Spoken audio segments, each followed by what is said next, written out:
We're going to talk about what I'm going to call the anatomy of Google Drive app. And so I'm going to go into the browser, and I'm going to go to the shortcut for Google Drive. The other way you can go there is by clicking on what's called the waffle icon, and then choosing Drive from there. A third way you can get to Drive is simply by typing drive.google.com in the URL. So once we're there, we'll talk a little bit about kind of the sections of Drive. Sometimes there's a section that provides more details regarding the items that you happen to be selecting. There's a details pane and an activity pane for each of those things. I'm going to close this to give me a little bit more real estate here so I can see more things.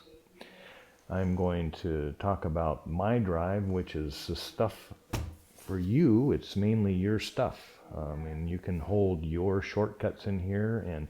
And the two main parts of the Google Drive screen are the left column, where you can kind of navigate the drive structure. Like I'm going to hit this little arrow right here, and I have this little test file in here I put here.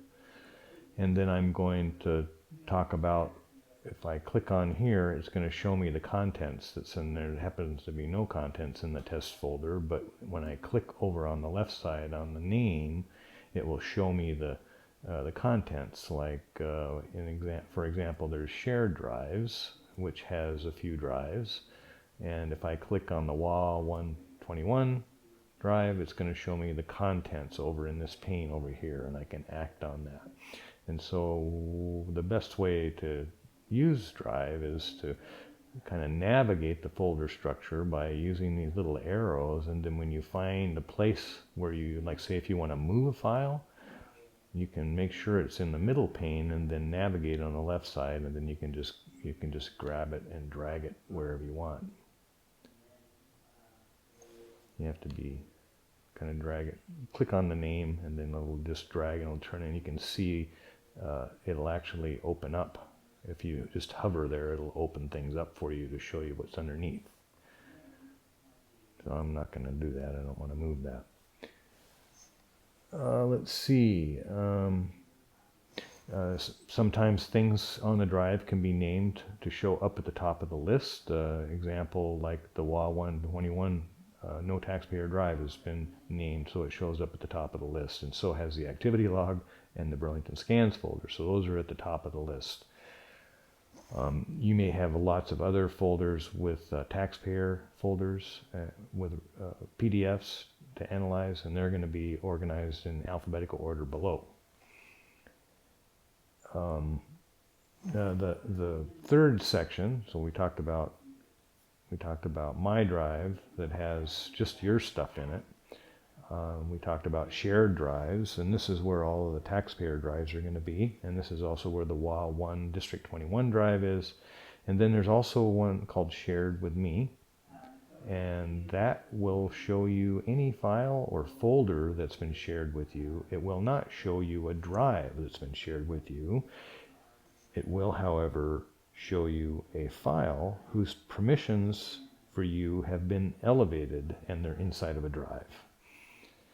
The other thing is I find very handy is recent, and it shows me everything I've been to in chronological order, and you can always come back to My Drive.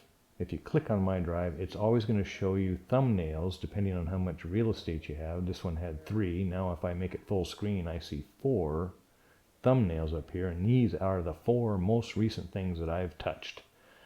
And I have to double click on them to make them open, but they're different.